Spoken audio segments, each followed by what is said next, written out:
Hello everyone! Welcome to this tutorial, where we'll learn how to use a text box and a message box in PowerShell to display messages upon a button click.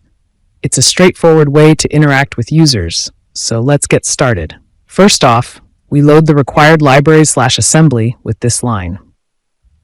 This command allows us to utilize the features of Windows Forms for creating our graphical user interface. Next, we create a new form that will serve as our main application window. This initializes a new form object. Now, let's create a text box for user input. This line creates a new text box object where users can enter text. Next, we set the position of our text box on the form. This places the text box at 100 pixel from left, 40 pixel from top on the form. Now we add the text box to the form so it becomes visible.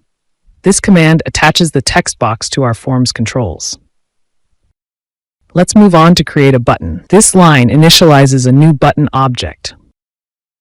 We need to set the button's properties now.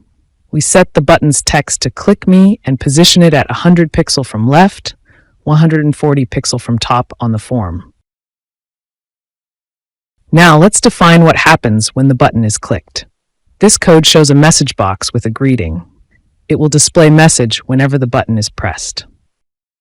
Now, let's add the button to our form. This line attaches our button to the controls of the form.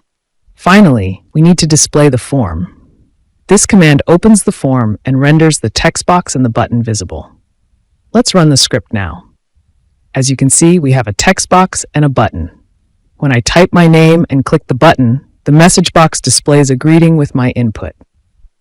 And that wraps up today's tutorial. You've learned how to use a text box and message box in PowerShell to create interactive applications. Happy coding!